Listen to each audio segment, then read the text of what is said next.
Yorana et Maeva sur le podcast de Tahiti Pratique où aujourd'hui nous allons voir un épisode dont le titre est « Changer des euros à Tahiti, en voilà une idée ».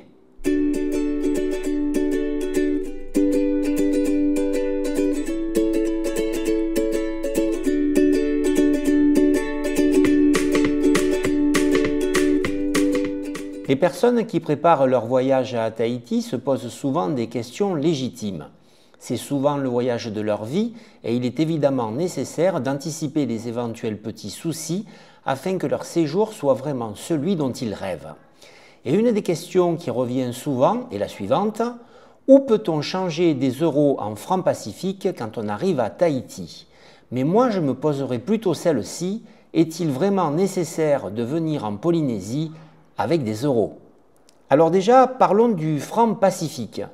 Beaucoup sont troublés par le fait qu'en Polynésie, on utilise le franc pacifique. Mais contrairement à ce que peut vous dire votre banquier s'il est mal informé, la Polynésie est un territoire français. Vous n'êtes donc en aucun cas à l'étranger quand vous débarquez sur l'aéroport de Tahiti-Fa'a. Ah oui, c'est vrai, j'oubliais. Ici, on utilise le franc pacifique. Et c'est quoi cette bestiole? Eh bien, pour vous donner une idée, sachez que 1 euro correspond à 119,33 francs pacifiques et ce taux de change est fixe. Pour simplifier, si vous vous dites que 1000 francs pacifiques sont à peu près l'équivalent de 8 euros, vous ne serez jamais bien loin de la vérité. Ceci dit, revenons à nos noix de coco ou à nos moutons si vous préférez. Est-ce vraiment nécessaire de venir en Polynésie avec des euros dans ses poches?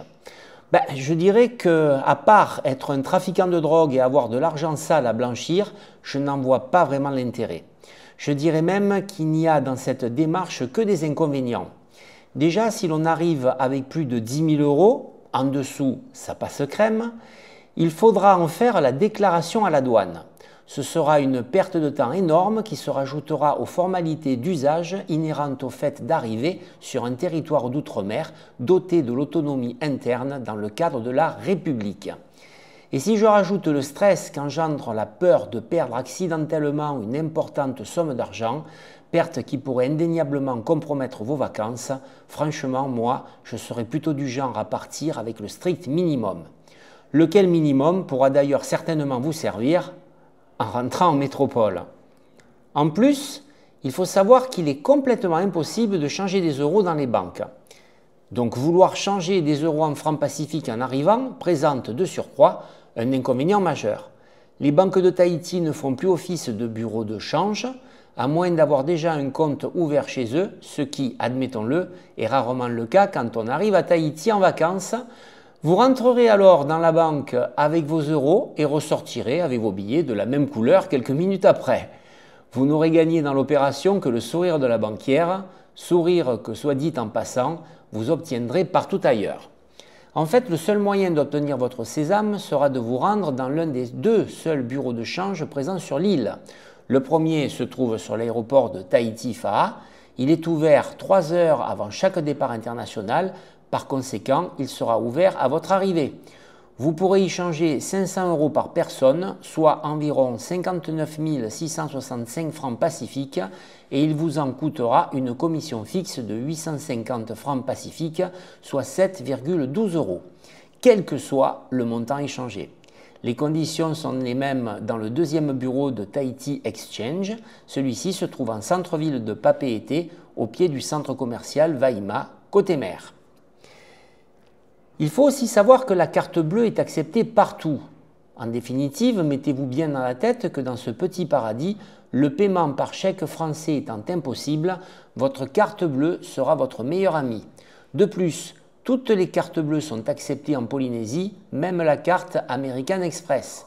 Dès votre arrivée sur l'aéroport, vous trouverez un DAB, distributeur automatique de billets, qui vous permettra, si vous le désirez, de retirer de l'argent liquide en francs pacifiques. De plus, vous n'aurez pas de frais bancaires sur les paiements en carte bleue. C'est la cerise sur la moumoute, votre banque ne vous appliquera aucun frais pour vos paiements avec votre carte bleue. Mais attention, vous en aurez cependant, comme c'est d'ailleurs le cas en métropole, si vous retirez de l'argent au guichet d'une banque locale qui n'est pas affiliée à la vôtre. De fait, si votre banque est la Société Générale, vous n'aurez aucun frais pour des retraits effectués à la Banque de Polynésie. Rapprochez-vous donc de votre conseiller bancaire avant de partir et posez-lui la question. Et puisque vous allez voir votre banquier, profitez-en aussi pour lui demander d'augmenter les plafonds de votre ou de vos cartes bleues, car la vie est très chère en Polynésie. Et mettez-le en plus au courant de votre destination pour éviter que votre moyen de paiement ne soit bloqué par sécurité, comme le font certaines banques en voyant arriver des débits émanant de contrées exotiques. Du liquide, vous en aurez besoin, mais ça restera quand même exceptionnel. Je vois néanmoins un cas dans lequel vous pourriez être obligé de payer en liquide. Pour des excursions à Tahiti ou dans les îles ou atolls, certains prestataires ne sont pas équipés de terminaux de CB. Pensez donc à leur poser la question en réservant votre activité et par la même occasion, demandez si leur petit coin de paradis est équipé d'un DAB. Si ce n'est pas le cas, prenez vos dispositions avant de quitter Tahiti. Cela vous permettra de ne pas être pris au dépourvu quand la facture sera venue. Finalement, vous l'aurez compris, je déconseille fortement aux gens d'arriver en Polynésie avec des euros. Si vous avez besoin de francs pacifiques, vous pourrez en retirer dès votre arrivée sur l'aéroport de Tahiti-Fa'a. Je vous remercie d'avoir écouté cet épisode jusqu'au bout. Je vous rappelle que vous pouvez me retrouver sur iTunes, sur Spotify et sur Deezer. Et vous pouvez même vous abonner à ce podcast. Je vous retrouve très bientôt pour un nouvel épisode. D'ici là, portez-vous bien. Nana les amis.